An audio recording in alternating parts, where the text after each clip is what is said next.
Apa sih Kementerian Hukum Kanwil Provinsi Kalimantan Timur tuh, Bu?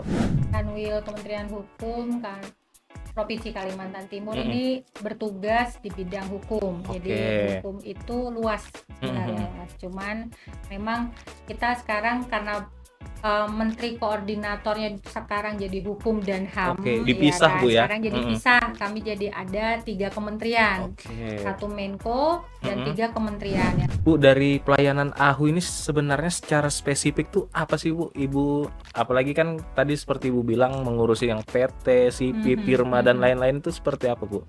Jadi di tempat kami ini ada notaris, Mas. Nah, Oke. notaris ini punya akun khusus untuk mengurusi tentang badan usaha dan juga Mhm. badan hukum yang sudah Mhm di mhm. badan hukum. Jadi kayak PT itu biasanya bikin ADART yang Oke. kemudian didaftarkan Mhm mhm. kepada notaris, notaris yang akan mencatatkannya kepada kementerian Oke. kami. Nah, PT ini akan legal Mhm. kalau diumumkan di Oke. berita negara. Dari Ibu sendiri melihat fenomena hoax yang sangat marak nih seperti apa sih, Bu?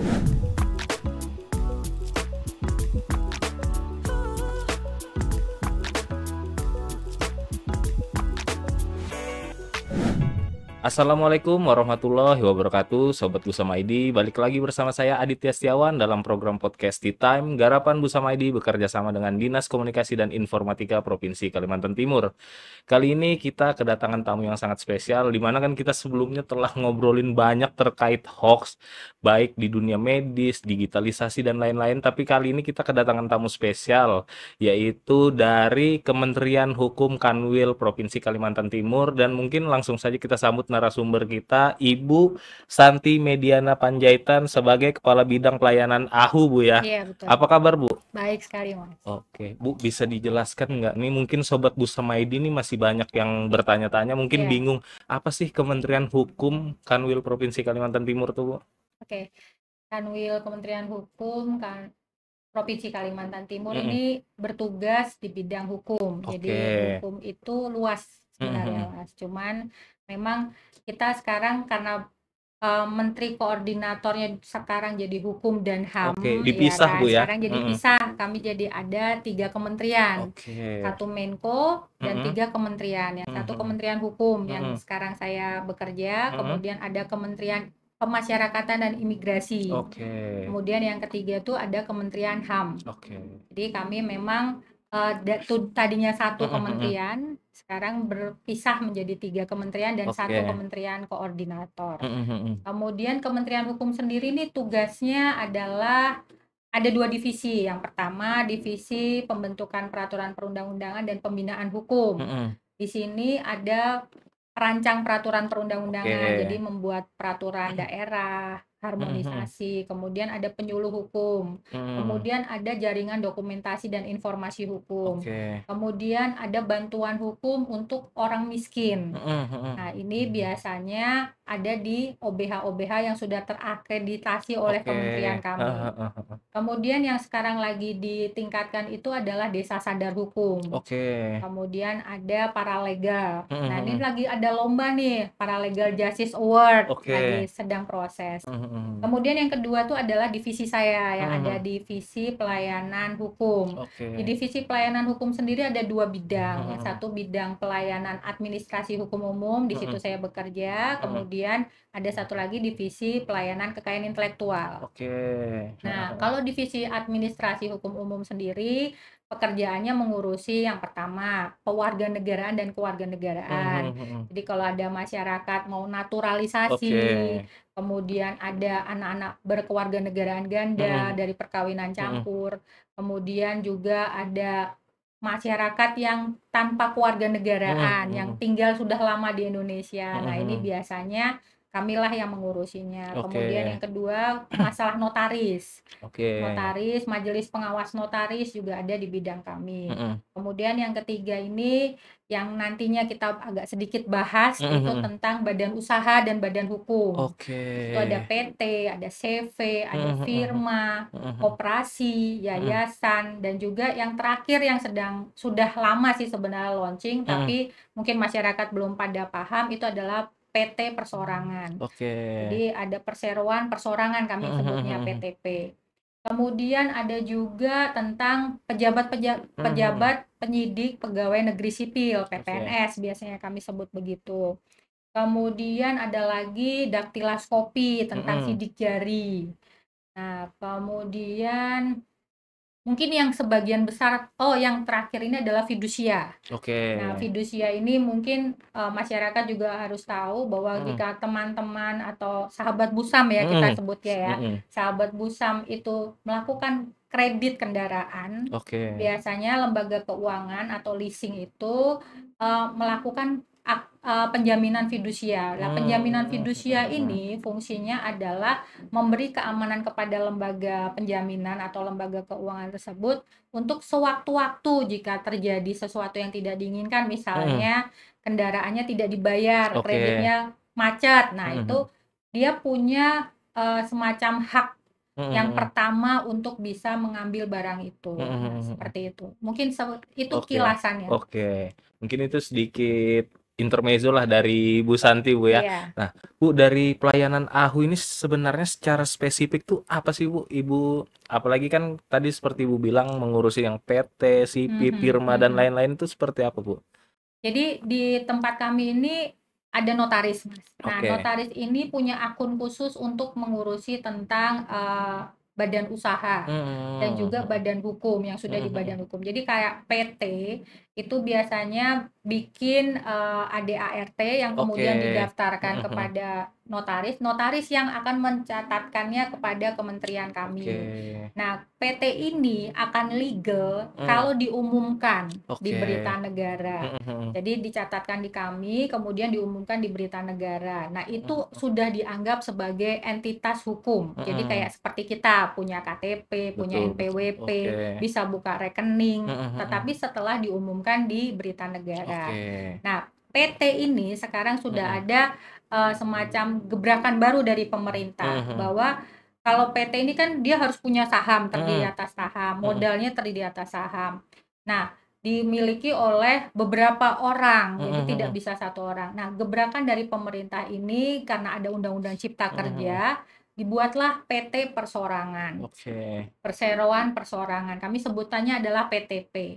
Nah, di sini hanya dimiliki oleh satu orang. Mhm Itu mhm. bisa dimiliki oleh satu orang dan memang harus dimiliki satu orang. Oke. Dia menyasar kepada UMK. Mmm. Minimal modalnya adalah 5 miliar. Mhm. Dan biaya pendaftarannya itu cukup murah, bisa dilakukan sendiri secara online Oke. melalui ahu.go.id. Mhm mhm. Kemudian berbayar PNBP-nya cuma 50.000. Oke. Ya, jadi sudah bisa membuat PT Mhm. Persorangan dengan biaya cuma 50.000, sudah punya badan hukum. Mmm, mhm Dan mhm. itu diumumkannya di website kami. Mhm mhm. Kemudian, apakah dia bisa dianggap sebagai entitas hukum? Bisa Mhm. banget. Mhm Jadi mhm. ini bisa bikin NPWP sendiri. Oke. Modal usahanya itu terpisah dengan modal pribadi. Mhm mhm. Kemudian namanya jelas sama dengan nama PT biasa, dia Mhm. harus nama yang berbeda dengan PT-PT lainnya. Mhm mhm. Kemudian yang keempat, dia ini bisa berubah jadi PT Oke. dan dia tidak perlu akta notaris. Mhm mhm. Jadi PT Persorangan ini tidak perlu akta notaris. Nanti kalau sobat Busam Mhm. ID itu mendaftarkannya, dia akan mendapatkan semacam sertifikat Mhm. yang itu hampir sama dan disamakan dengan akta notaris. Jadi Oke. tidak perlu ke notaris, Mhm dengan mhm. cukup 50.000 bisa mempunyai PT sendiri, Mhm mhm. PT Itu Persorangan. daftar online, Bu, ya? Iya, Heeh. daftar online dan pemiliknya harus satu orang, nggak Oke. boleh lebih Oh, dari nggak satu boleh lebih, orang. Bu, ya? Iya, Heeh. kalau lebih dari satu orang dia harus ditingkatkan jadi PT PT. Heeh biasa, heeh. PT konvensional. Oke. Kemudian ini bisa buat NPWP Mhm mhm sendiri. mhm. Kemudian dia bisa mengakses rekening bank sendiri. Jadi Oh, bisa heeh. seperti manusia Mhm biasa mhm. gitu. Jadi dan kalaupun seandainya ya misalnya terjadi sesuatu misalnya pilot, Mhm mhm. dia tidak masuk ke ranah kekayaan Pribadi ya, pemiliknya, Bu, ya? ya. Heeh. Jadi sama persis dengan PT tetapi dimiliki Oh. oleh satu orang. Heeh heeh Nah, heeh. ini nanti bisa ditingkatkan Mhm menjadi mhm. PT konvensional, tapi harus melewati notaris. Mhm mhm. Nah, nanti dari notaris saja yang bisa mendaftarkan perubahan dari PT persorangan jadi PT konvensional. Oh, Seperti oke. itu. Jadi, sama persis nanti Mhm. sistemnya. Misalnya kita juga harus, mencatatkan nih Mhm apa mhm. saja kegiatan usaha Mhm kita. mhm. Kemudian daftar OSS, Oke. punya NIB, tapi Oke. pakai nama PT Mhm. persorangannya. Oke. Seperti Nah, itu. Bu, berarti kalau dalam berjalannya waktu dalam aktivitasnya Mhm. sendiri, PT persorangan sama PT konvensional nih apa sih, Bu, yang membedakan? Ya tadi kan berbedanya kalau persorangan cuma satu Ya. orang, kalau konvensional bisa beberapa orang. Mhm. Itu seperti apa yang membedakan dia itu, Bu? Itu tadi, membedakannya pertama dia lebih sederhana sebenarnya. Oke. Ini memang PT persorangan ini nyasarnya adalah UMK.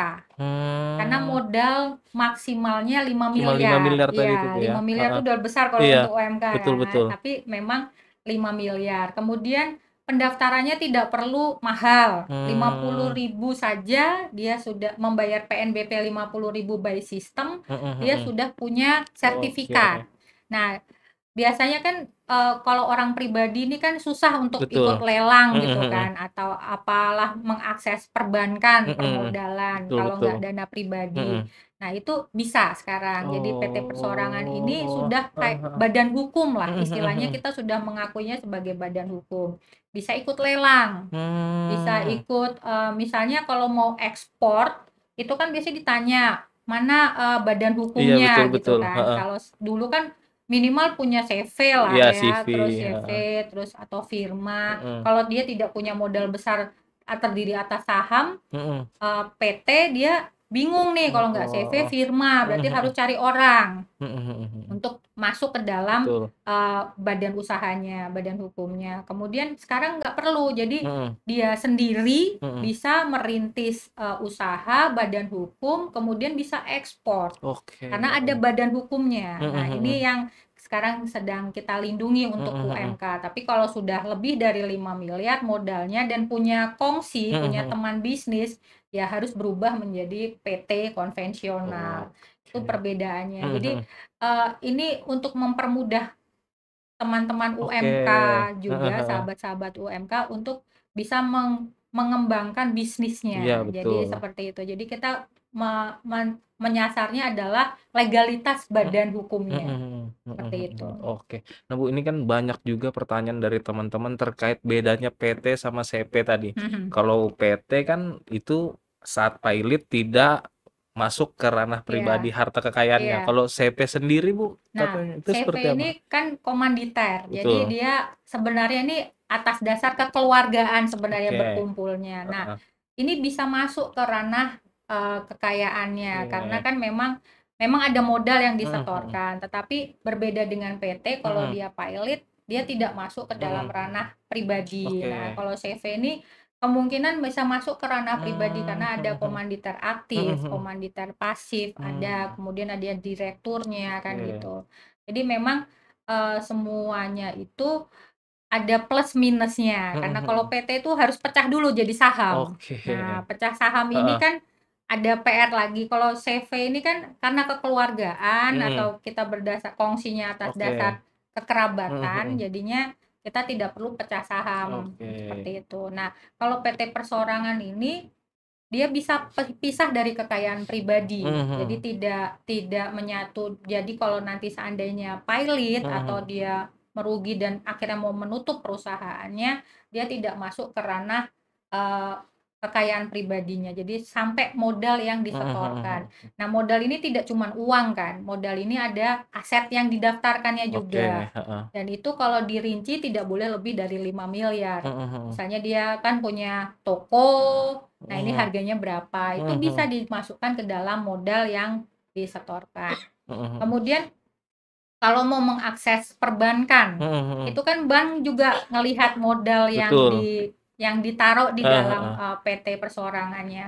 Ya perbankan juga berpikir kalau cuma ngasih modal 100.000 Iya. pengakuannya, ya modal kalau 100.000 saya mau ngasih modal berapa gitu Betul betul. perbankan kan. Mhm. Jadi kita juga harus mencantumkan bukan cuman uang yang kita Mhm setorkan, mhm. tetapi juga perlengkapan yang kita Oke. akuin Mhm dengan mhm. harga seperti apa. Nah, Mhm itu bisa mhm. dimasukkan ke dalam, apa, modal Mhm dasar mhm mhm. pertama PT Persorangan. Kemudian Oke. kalau misalnya, apa namanya, kita sudah buat PT Perseorangan, jangan Mhm lupa mhm. kita juga harus membuat NPWP-nya, Mhm karena mhm. nanti kalau ada bisnis yang dilakukan, itu memang kita harus berikan kepada negara, misalnya kalau Mhm memang mhm. ada pajak Mhm mhm. penghasilannya. Kemudian yang kedua itu adalah tiap tahun harus bikin laporan keuangan, sama Mhm persis mhm dengan mhm. PT. Mhm mhm. Jadi ada laporan keuangan. Nah, laporan keuangan ini juga harus kita aktifkan di akun yang dimiliki oleh PT Perseorangan Oke. itu di kementerian Mhm kami. mhm mhm. Jadi, tiap tahun akhir tahun biasanya harus lapor keuangannya, Oke, begitu. oke.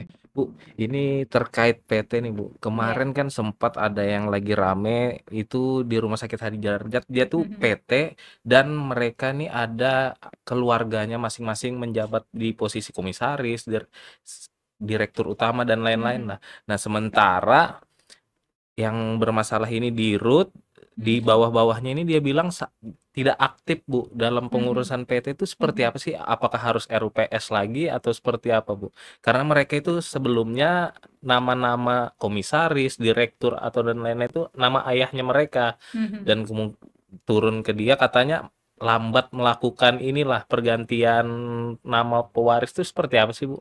Menjelaskannya terkait PT Jadi, itu. sebenarnya tuh kita melihat dulu karena kan ini yang terbesar itu kan ada ADART Mhm kalau mhm. di dalam PT, Oke. kemudian ada RUPS Heeh ya heeh kan. heeh.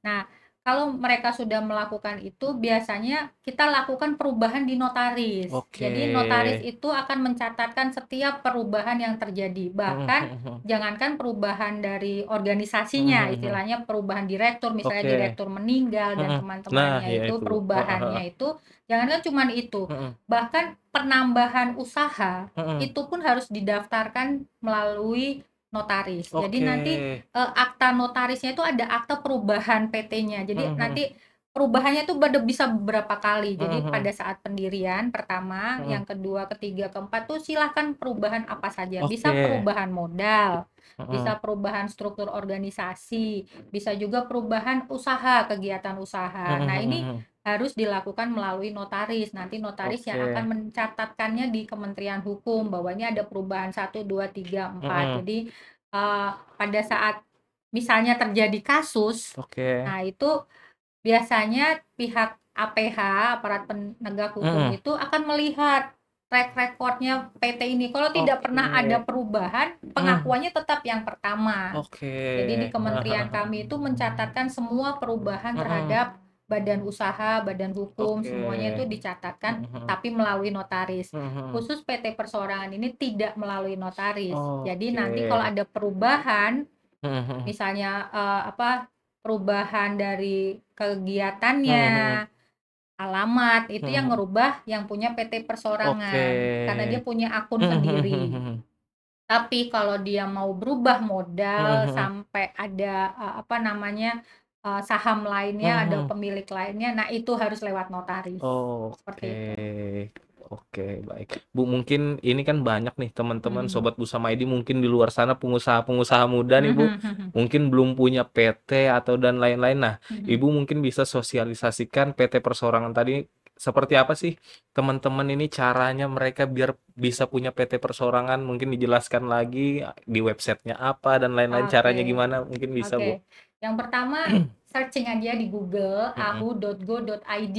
Nah, Oke. nanti ada semacam apa sih kalau dibilang tuh tombol yang gambar perseroan Mhm mhm. perorangan. Mhm Biasanya mhm. paling bawah ya. Oke. Paling bawah Heeh sebelah kiri kalau nggak salah ada heeh tulisannya itu heeh. perseroan persorangan. Klik aja di situ, kemudian ikutin alurnya. Mhm. Misalnya NPWP yang pertama itu nanti kalau ditanyakan NPWP-nya, NPWP pemiliknya yang Oke. pertama kali. Jadi Mhm. sebelum PT Persorangan itu berdiri masih pakai NPWP pemiliknya. Mhm mhm. Kemudian dicatatkan apa saja, misalnya nama pemiliknya, Mhm nama mhm. perusahaannya, kemudian alamatnya, Oke. berapa modalnya, apa istilahnya kegiatan Mhm usahanya. mhm.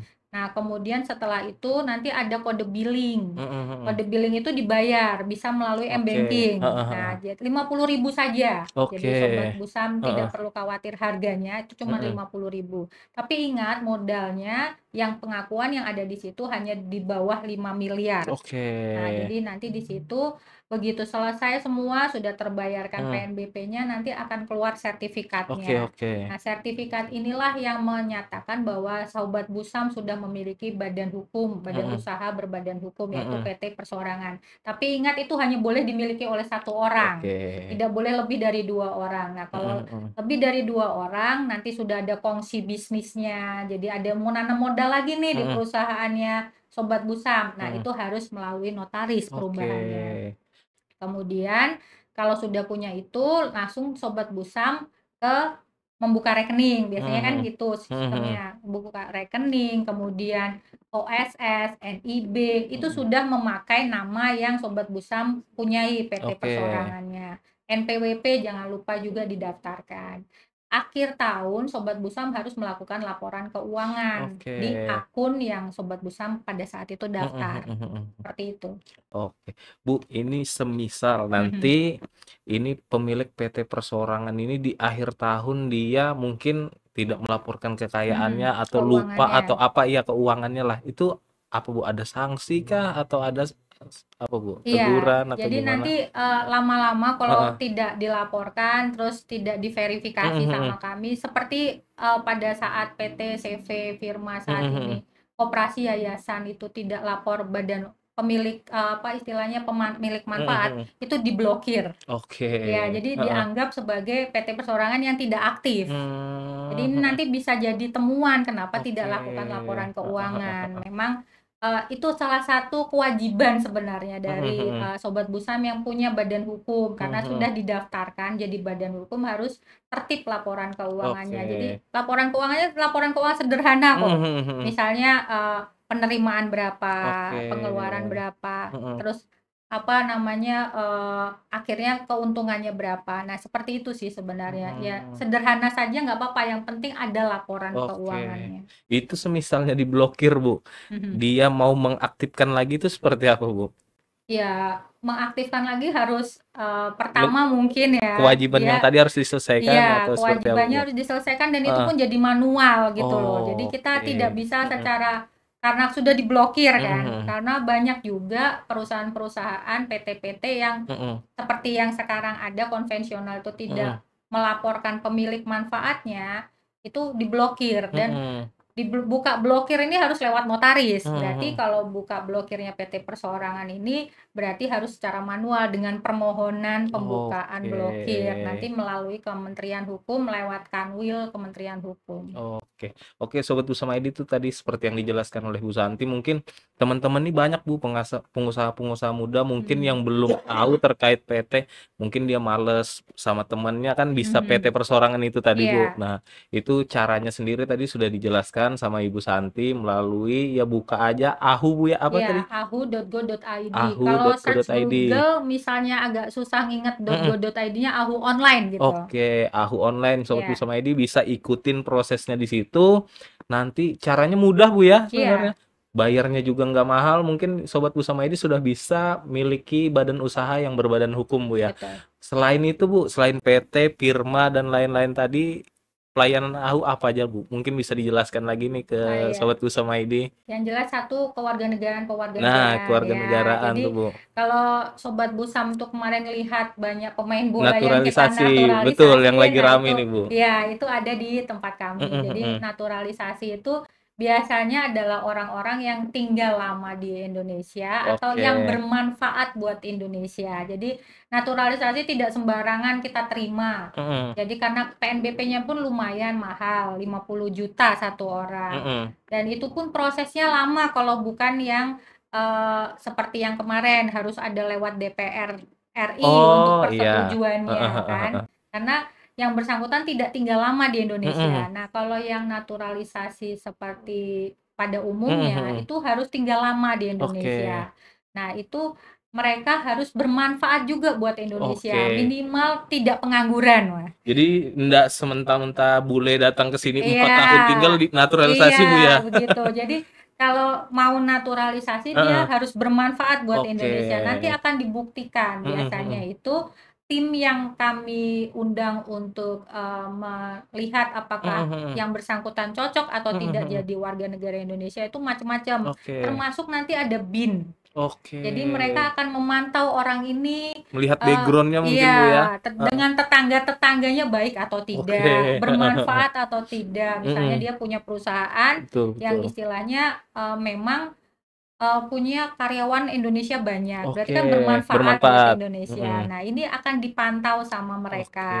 Jadi tidak mudah jadi warga negara Indonesia Mhm mhm. secara naturalisasi. Oke. Nah, tapi ada yang kedua, memang ini agak sedikit lebih mudah, Mhm mhm. misalnya menikah dengan Nah, orang menikah dengan orang asli Indonesia, Indonesia, Bu, ya. ya? Jadi Heeh. perkawinan Mhm campur, mhm. yang Ahmad Dhani kemarin sampaikan Iya. beberapa kali itu viral itu Betul juga kan. betul.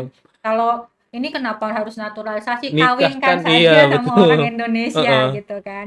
Nah, itu memang ada, Heeh memang heeh. dibukakan peluang.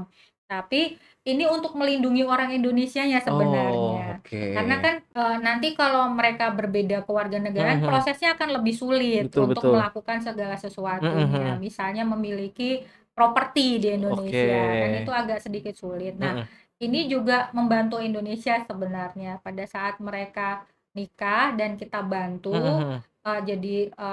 jadi warga negara Indonesia, mereka akan lebih mudah pada saat melangsungkan Mhm pernikahannya mhm seperti itu. mhm. Kemudian anak-anak yang Oke. dilahirkan pada saat pernikahan perkawinan Mhm campur mhm. ini juga ada negara-negara misalnya bapaknya Mhm. atau ibunya warga negara asing ini Mhm. memiliki negara yang mengakui keturunan, Betul betul. ya kan, Mhm mhm. seperti itu. Kemudian jadi dui Dui kewarganegaraan. kewarganegaraan. Nah, Heeh. pada saat dui kewarganegaraan ini kan sampai batas umur tertentu tidak bisa dui Betul. kewarganegaraan. Yang Heeh heeh. bersangkutan harus memilih Memilih salah satu, salah Bu, ya? satu Heeh. kewarganegaraannya. Nah, ini untuk mempermudah anak-anak ABG juga, anak Oke. berkewarganegaraan ganda memilih Mhm mhm. kewarganegaraannya.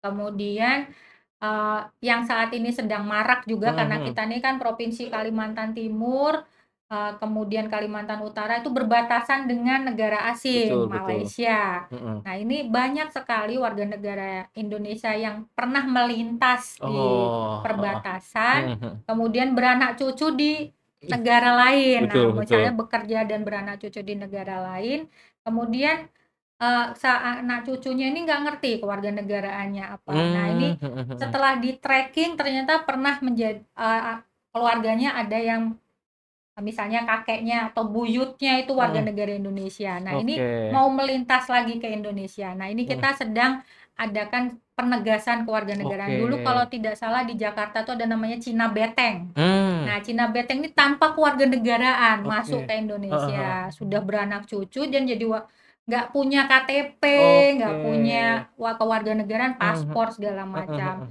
Kalau di Kalimantan Timur nih mungkin di daerah Berau, Berau Oke. ke Derawan itu ada manusia perahu kalau tidak salah.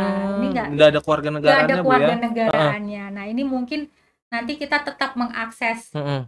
teman-teman ini mau memastikan mereka memilih kewarganegaraan Oh, mana oke. gitu kan. Heeh Karena heeh. disinyalir mereka ini kalau tidak kewarganegaraan Filipina, mereka ini Oh. kemungkinan dari ya kita tidak pernah tahu karena mereka Betul. tidak Asal-usulnya juga kita iya, nggak tahu, Bu, ya? asal-usulnya Heeh. dari mana. Nah, Heeh. tapi kan karena kemanusiaan makanya Oke. di Indonesia ini ada penegasan Oke. Jadi kewarganegaraan. ditawarkanlah, Bu, ya, mau Iya. memilih kewarganegaraan mana. Iya, karena Heeh. mereka sudah lama di sini, Betul, heeh. kecuali mereka baru datang, Iya. nah itu Heeh tidak. heeh Tapi heeh. kalau sudah lama beranak cucu kan, Iya, betul. anak cucunya ini Benar. kasihan dari Heeh. unsur kemanusiaan, Mhm mhm. kita ada penegasan. Tapi berproses, tidak Oke. Tidak serta-merta kita langsung langsung heeh. ya, ada prosesnya. Mhm Nah, mhm. prosesnya ini harus diikutin, Oke. seperti itu. Oke, Bu, Ya, mungkin selama Ibu bertugas, Ibu ada pernah menangani nggak, Bu, terkait naturalisasi ini sendiri atau pemilih dui kewarganegaraan, Bu? Berapa banyak. banyak, Bu? Nah, kalau datanya sendiri saya tidak pasti. Mhm mhm. Karena tapi yang jelas naturalisasi di Mhm. Kaltim ini ada. Kemarin Oh, kami terbaru nih, Bu, kapan, Bu? ya tahun Heeh. lalu itu ada yang sudah kami Kalau sudah naturalisasi kan Mhm. harus disumpah menjadi warga Oke. negara Heeh Indonesia, itu heeh. ada 2. Mhm. Jadi dari kewarganegaraan Australia menjadi warga negara Mhm mhm. Indonesia dan satu lagi warga negara India. Jadi warga Oke. negara Indonesia itu di Kalimantan Mhm mhm Timur. mhm. Kemudian yang tahun lalu habis masanya juga itu adalah anak berkewarganegaraan ganda, Mhm. tetapi dia harus memilih kewarganegaraan tapi sudah lewat waktunya. Jadi Oh. setelah umur 21 Mhm tahun mhm. itu dia harus sebelum umur 21 tahun dia harus Harus memilih heeh memilih heeh. kewarganegaraan. Kalau lewat dari itu dia sudah harusnya naturalisasi. Oh. Tetapi memang kemarin pemerintah memberikan kelonggaran. Mmm. Nah, kelonggarannya habisnya di 31 Mei tahun Mhm mhm 2024. mhm. Tetapi apa namanya, dan itu kami proses. Memang prosesnya lama Bapak, Sobat Sobat Busama Busam ID. ID. Heeh. Jadi prosesnya itu sangat lama Mhm. memang, karena ada beberapa proses yang tadi saya sampaikan ada Mhm. BIN, lewat BIN, Mhm dan mhm. itu nanti SK-nya SK Presiden. Jadi dari Oh, oke. Seknek, bukan Heeh dari heeh. Kementerian Hukum. Jadi Heeh heeh. Kementerian Hukum hanya melakukan prosesnya, Mhm mhm. kemudian melimpahkannya ke Setnek, Mhm. nanti dari Setnek membuatkan SK Presiden dan kemudian kami nanti yang akan Mhm melakukan mhm mhm sumpahnya. mhm mhm. Seperti itu. Jadi untuk kalau perkawinan campur sendiri, sepanjang sudah diakui Mhm negara, mhm. itu bisa langsung didaftarkan via online, jadi tidak melalui Oke. kami. Tapi kalau yang anak berkewarganegaraan ganda, Mhm. kemudian naturalisasi, itu prosesnya manual melalui kami juga. Oke. Bu, mungkin ada Ya, pengalaman atau cerita unik kah Bu saat menangani terkait naturalisasi tadi Bu? Mungkin ya. ceritanya mereka kenapa bisa memilih Indonesia atau seperti apa Bu? Pada umumnya mereka senang jadi warga negara Indonesia Oke. dan mereka memang sudah berpenghasilan di Mhm Indonesia. Jadi mhm. lebih nyaman jadi warga negara Indonesia ketimbang Heeh. mereka jadi warga negara asing. Oke. Kemudian yang kedua, mereka sebenarnya senang bersosialisasi Mhm dengan mhm masyarakat mhm. Indonesia. Artinya sudah menjadi rumahnya Oke. mereka. Jadi Heeh. mereka itu lebih kepada pertama penghasilannya lebih Mhm. mumpuni di Indonesia, Betul. kemudian bersosialisasi dan bermanfaat buat Indonesia. Tapi Oke. uniknya mereka Heeh. ini kebanyakan itu sudah bisa berbahasa Indonesia dengan lancar karena Iya. tesnya itu adalah satu Oh. berbahasa Indonesia Mhm dengan mhm mhm. lancar.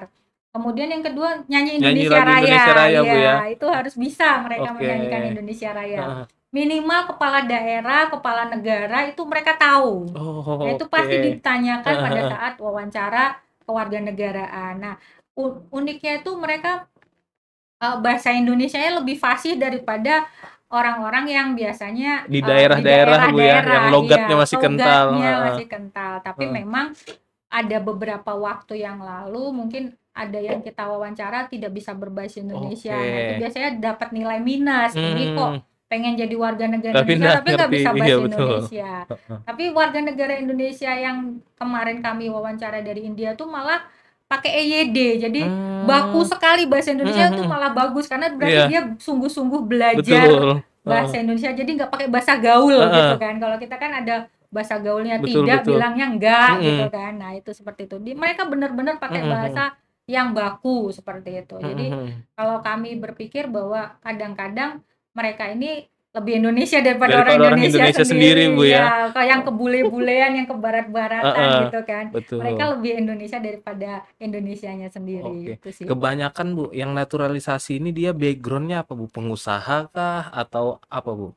Kebanyakan pengusaha. Oke, Ya, kalau heeh. enggak, mereka bekerja di perusahaan Mmm, mhm Indonesia mhm. yang levelnya sudah level direktur, manajer, Mungkin seperti sudah dapat itu. istri di sini kah Bu, atau seperti Enggak, apa? kalau naturalisasi harus benar-benar Oh, bukan yang, kawin campur mhm mhm ya. mhm. Jadi memang benar-benar dia pengen menjadi warga Menjadi negara warga negara Indonesia, Indonesia ya. Bu ya? Jadi mereka ini kebanyakan memang berpenghasilannya di Indonesia Mhm atau mhm. sudah memiliki perusahaan di Oke, Indonesia. Jadi heeh itulah heeh. yang menjadi pertimbangan diterimanya Mhm dia mhm. menjadi warga negara Indonesia. Jadi bukan, Oke. cuman sebagai misalnya nih, Mhm mhm. buka toko kecil gitu Oke. jadi naturalisasi, kadang-kadang itu Heeh heeh heeh. kita akan berpikir ini nanti kira-kira Indonesia akan memberi dia lebih dari apa yang mereka berikan Betul kepada betul. Indonesia Mhm gitu. Jadi mhm. biasanya sih mereka pengusaha, Mhm mhm mhm.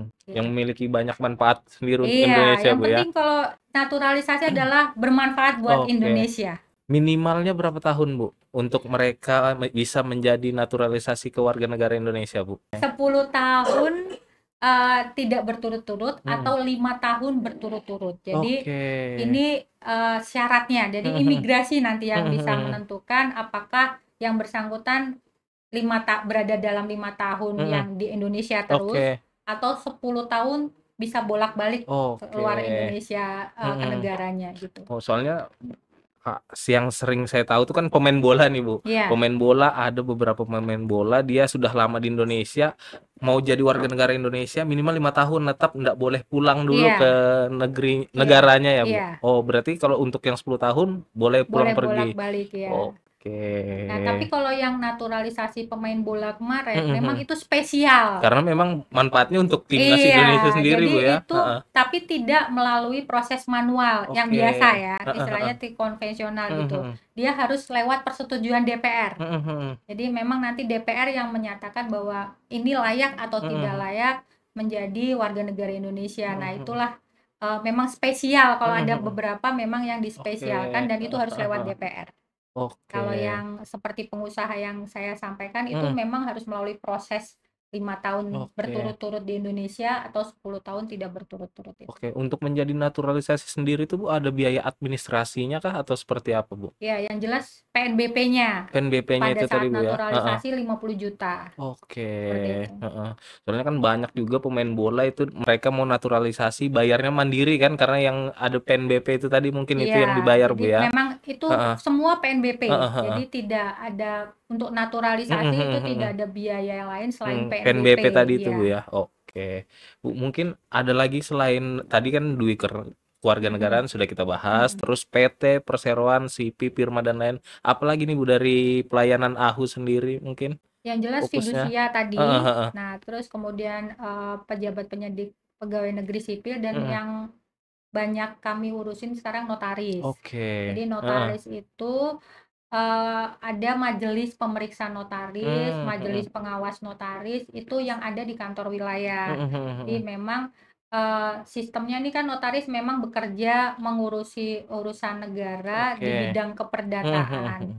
Kemudian mereka ini ngurusin kebutuhan dari masyarakat terkait Oke. dengan hal-hal keperdataan, Mhm, misalnya mhm. bikin akta, Oke. kemudian bikin waris, Mhm, segala mhm. macam. Nah, disitulah mereka teman-teman notaris ini yang kami awasin, Mmm, tapi mhm, mhm. melalui majelis pengawas Mhm, notaris. mhm. Jadi majelis pengawas notaris kalau di Kalimantan Timur, Kalimantan Utara itu ada 6. Mhm, mhm. Majelis pengawas notaris Samarinda, Oke. kemudian Balikpapan, kemudian Bontang itu ngurusin Bontang sama Kutim Kutim. Mhm, ya. mhm. Kemudian majelis pengawas Tenggarong Mhm.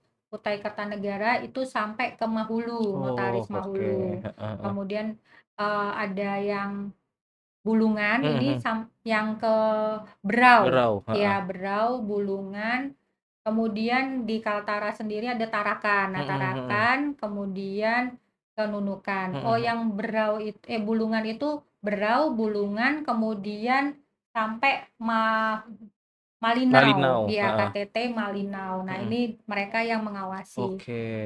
Jadi notaris yang ada di Kalimantan Timur, Mhm. Kalimantan Utara itu ada 452 Mhm, notaris. mhm. Jadi tersebar di seluruh Oke. wilayah Kalimantan Mhm, Timur, mhm. Kalimantan Utara.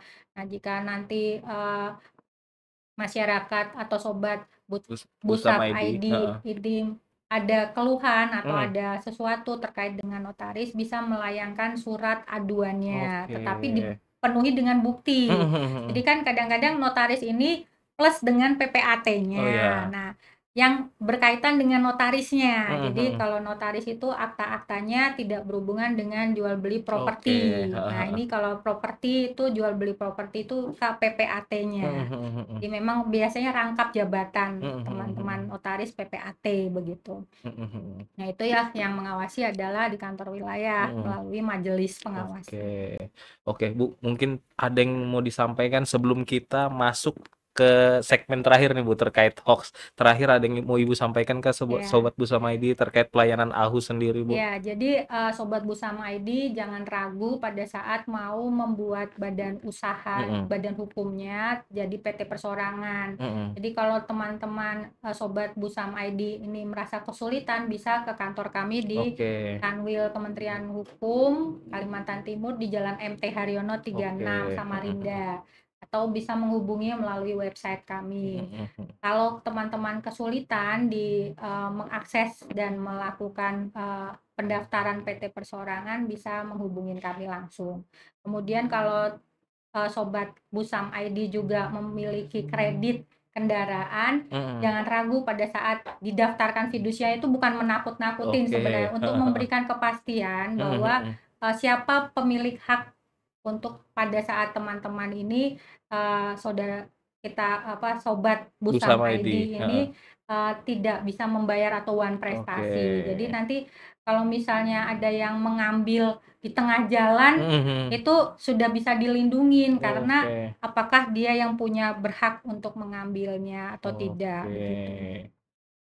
Soalnya banyak juga Bu kasus ini kan dia lagi naik mobil ada debt collector yang palsu-palsu itu kan Nah, Bu. ya Heeh, itu. heeh. Sebenarnya debt collector itu ada izinnya juga Mm-mm. sih. Jadi Mm-mm. tidak debt collector yang Mm-mm. asal kelihatan Betul, betul. gagah gitu kan, terus di tengah jalan berhentiin Betul, orang gitu. Ya, betul. mereka juga ada kode etiknya juga Oh, sih. oke. Bu, ini kan kita tadi sudah berbicara panjang terkait Kementerian Hukum Kanwil Iya, Provinsi Kalimantan Timur. Nah, ini mungkin pengalaman pribadi Ibu Santi sendiri aja. Bu pernah ini hoax hoax di digitalisasi ini kan sangat marak sekali Bu. iya, Apalagi kita tahu kan masyarakat Kalimantan Timur bahkan Indonesia sekarang siapa sih yang nggak lepas dari gadget kan Bu. Nah, iya, dari Ibu sendiri melihat fenomena hoax yang sangat marak ini seperti apa sih Bu? iya. Jadi sebenarnya masyarakat ini kan sudah terakses dengan Mm-mm, langsung dengan media betul. sosial. Jadi kita tuh berpikir, saya sendiri ya menganggap Mm-mm, bahwa kalau disebarluaskan sesuatu berita, dicek dulu kebenarannya. Jadi oke. kita tidak langsung termakan, kemudian kita sebagai bagian juga jadi kaki Mhm. tangan penyebar juga gitu kan. Betul. Jadi kita belum melihat bahwa berita itu benar atau Mhm, tidak. mhm. Kita tidak mengecek kebenarannya. Betul. Kemudian kita cuma dengar, lihat dikit, terus kemudian kita Mhm, sebarluaskan. Nah, mhm, mhm. seperti ini harus dihindari Betul, karena betul, kita betul. bisa dipidana juga pada saat Betul. kita menyebarluaskan berita-berita Iya. yang ternyata tidak Mhm. benar. Undang-undang ITE Bu ya. Iya, apalagi kalau itu merusak nama baik seseorang. Betul. Nah, Mhm. ini bisa kita digugat. Mhm, mhm. Kemudian kalau kita digugat, kita nggak bisa bilang kita nggak tahu peraturannya Betul. gitu Heeh, heeh. kan. Karena setiap peraturan perundang-undangan pada Mhm. saat sudah diundangkan, semua Mhm. orang dianggap tahu. Betul. Jadi kita tidak mungkin bilang nanti suatu saat, saya nggak ngerti peraturannya, Mhm, ternyata mhm. ada Mhm, peraturan mhm. seperti ini. Terus tapi kita sudah dengan aktif menyebarluaskan Betul, atau betul. bahkan kita menambah-nambahin Mhm, mhm. berita begitu Betul. kan. Jadi apalagi kalau sekarang tuh WA itu kan begitu di-share, kita share balik. Heeh. Ternyata itu pinjol kan gitu kan. Kadang-kadang kita menyebarkan link yang Betul. justru kita belum buka, kemudian Sudah orang, langsung di-share Bu iya, ya. langsung Heeh. di-share. Mungkin kita pikir bahwa ini datangnya berita dari orang yang kita percayai, Heeh, benar, misalnya benar. dari keluarga kita, misalnya Mhm. ayah ibu kita, Mhm. langsung kita share, kita belum baca ataupun Mhm. kita sudah baca tapi kemudian oh ini pasti benar Betul. gitu kan. Kita share karena orang yang nge-share ke kita itu adalah orang yang kita Mhm, percaya. mhm, mhm. Nah, kemudian berlanjut berlanjut berlanjut. Oke. Nah, kalau ini malah mencemarkan Mhm, nama baik mhm, mhm. seseorang, itu kita bisa juga ikut Mhm, digugat karena mhm, kita mhm. membantu menyebarluaskan hoax. Oke. Jadi kalau kita punya berita, cross check dulu Mhm, mhm, kebenarannya. mhm. Nah, setelah kita cross check, kalau ini memang bermanfaat, silahkan disebarluaskan. Tapi Betul. kalau tidak bermanfaat, lebih baik berhenti di Mhm, kita. mhm. Karena kita apa ya, kalau dibilang itu menyebarkan berita sesuatu yang tidak baik kan juga sebenarnya Betul. istilahnya tidak manfaat, Mhm, anfaedah gitulah ya. betul. Lebih baik berhenti di kita Mhm, saja, kita cukup tahu saja, mungkin itu. betul. Karena tipikal orang kita nih Bu, siapa yang duluan share-share informasi, merasa bangga karena dia duluan yang nge-share informasinya Iya, Bu. betul. Oke.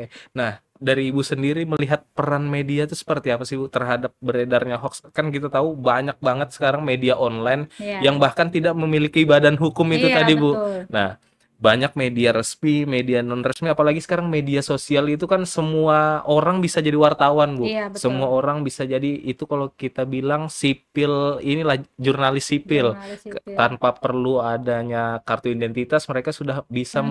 mengirim berita di medsos, Bu. Mhm. Nah, Ibu melihat fenomena seperti ini seperti apa sih peran serta media, apalagi kan Bu Samaidi kita bergerak Iya. di bidang media ini sendiri, Bu. Ya, yang jelas kalau punya membaca berita Mhm, sesuatu, mhm. kita pastikan dulu ini lembaga yang menyebarluaskan adalah kredibel. Oke. Jadi tidak serta-merta semua media sosial kita percayai, tetapi siapa yang menyebarkan berita, apakah Mhm, mhm. kredibel? Biasanya kan terkenal atau tidak terkenal Betul. begitu ya. Mhm. Kalau terkenal dan sudah ada badan hukumnya, biasanya mereka akan melindungi reputasi mereka. Oke. Tidak mungkin mereka istilahnya punya berita yang tidak difilter Betul, dulu, betul. karena takutnya badan hukumnya digugat Mhm, karena mhm. menyebarluaskan berita fitnah seperti Betul. itu, hoax seperti itu. Jadi kalau itu memang dari lembaga yang kredibel, Mhm, media mhm. sosialnya kredibel, kita bisa membacanya sebagai referensi. Tapi kita harus mempertimbangkannya juga dengan Mhm. berita-berita lain. Bisa jadi Oke. kan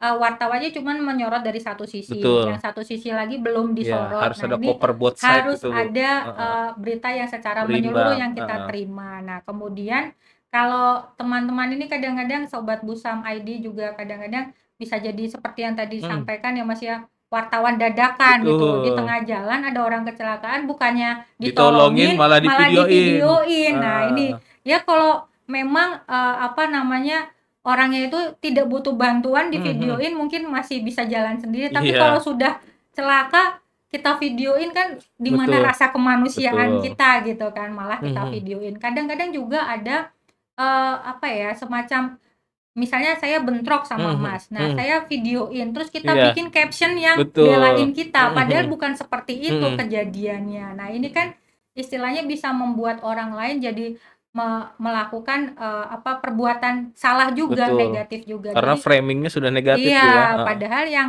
salah mungkin ya mungkin karena saya emosi sama Mas, jadi Betul. saya bikinkan Mhm. framing seolah-olah Mas Mhm. salah sekali, padahal Mas Betul. cuman menjalankan Bener, tugas heeh, begitu heeh. kan. Jadi hal-hal yang seperti ini mohon dihindari, Mhm, apalagi mhm. merekam orang tanpa Oke, persetujuan. Nah, itu ini banyak kan banget sekarang tuh, Bu. Heeh. sekarang terus kemudian kita ceritakan bahwa orang ini melakukan seperti ini Mhm, begitu kan. mhm, mhm. Kasihan dia dan keluarganya Iya, juga kan. betul. Nah, jadi dianggap negatif sama orang Mhm, lain. mhm, Nah, mhm. hal-hal yang seperti ini yang harus kita kurang-kurangin lah Mhm, untuk mhm. menggunakan handphone kita untuk merekam orang lain. Betul. Kadang-kadang sekarang sudah ada loh orang yang dipidana Mhm. karena merekam sembarangan gitu Iya, kan, karena betul. orangnya tidak mau Mhm, untuk mhm, mhm, direkam, mhm, mhm. kemudian diviralkan. Nah, Betul. itu ini bisa dituntut. Mhm, Jadi mhm. teman-teman sobat Busan Blue ID sama ID, ini heeh. tolong jaga sedikit saja Mhm. tangannya untuk merekam orang lain yang Betul. istilahnya untuk Mhm. dihina atau diejek atau dilakukan Oke. sesuatu yang tidak baik. Oke, Bu, ini tidak terasa kita sudah hampir 45 menit Iya. nih, Bu, menemani Sobat Busama ID semuanya. Mungkin terakhir nih, Bu, ada Mhm. closing statement kah dari Ibu terkait tadi? Tuh bagus banget, Bu, yang seperti Ibu sampaikan tadi, jangan sampai kita menjadi penyebar hoax, kalau bisa berhenti di kita saja. Iya. Ya, kita tahu kan masyarakat kita ini masih banyak yang pegang gadget tapi minim literasi, Bu. Iya. Mungkin ada hal yang pengen Ibu sampaikan agar ya hoax ini tidak beredar luas dan apa berita-berita bohong itu ya tidak pada tempatnya lah, Bu. Iya. Kita ini kan Indonesia. Mhm. Indonesia itu negara yang dianggap sebagai negara berbudaya. Mhm, mhm. Istilahnya kita ini berharap masyarakat Indonesia ini tetap menjalankan istilahnya ciri khas Indonesia yang berbudaya Betul. tersebut dan beretika. Jadi kita hentikan penyebaran informasi yang tidak benar Mhm. dan tidak baik. Negatif itu tidak perlu disebarluaskan, Betul. kecuali memang kita memang membutuhkan dukungan dari banyak orang untuk membela sesuatu. Tetapi itu Benar. pun harus dilakukan dengan cara dan proporsi yang positif. Mhm, mhm. Maksudnya harus baik dan tidak ingin menjatuhkan seseorang. Apapun itu alasannya, kalau kita berada di Mhm, posisi mhm. orang itu, kita juga tidak mau dijelek-jelekan orang Betul. lain. Nah, itu pun yang berlaku buat kita. Jadi, kalau ada berita yang negatif atau hoax, sudah berhenti di kita saja. Oke. Kita tidak perlu menyebarluaskan, karena kalau sudah seperti itu, kita menganggap bahwa dunia ini semua positif, Mhm jadi mhm tidak mhm. ada hal yang negatif di dunia sana. Tapi kalau ada yang negatif, kalau kita memang benar mau memperjuangkan itu, nah kita harus melakukannya secara jalur yang benar gitu. Jadi kalau Oke. memang ada hal yang kita anggap tidak Mhm benar, mhm mhm. kemudian kita mau menyebarluaskan, cek dulu, Mhm mhm. cek dan cross check. Itu paling penting yang kita lakukan pada saat kita memegang media sosial kita. Oke. Oke, Sobat Bersama ID, sudah 45 menit kita menemani teman-teman semua. Tadi seperti yang Ibu sampaikan semuanya, jangan sungkan bagi teman-teman pengusaha yang mau bikin perseroan perorangan Perorangan ya, ya. PT perseorangan bisa seperti yang Ibu Santi bilang tadi, ada linknya dan lain-lain. Nanti mungkin nih editor kasih di bawah nih nanti Iya, linknya. Terus tadi hoax sendiri Ibu Santi bilang kalau bisa stop di kita aja Bu ya. iya betul. Jangan menjadi penyebar hoax karena seperti tagline kita nih Bu, hoax itu dibuat oleh orang jahat, disebar oleh orang bodoh dan Bodoh, diterima oleh orang dungu. iya. Mungkin itu saja episode hari ini. Saya Aditya Setiawan dan Ibu Santi pamit undur diri. Assalamualaikum warahmatullahi wabarakatuh. Salam Sobat Bersama ID.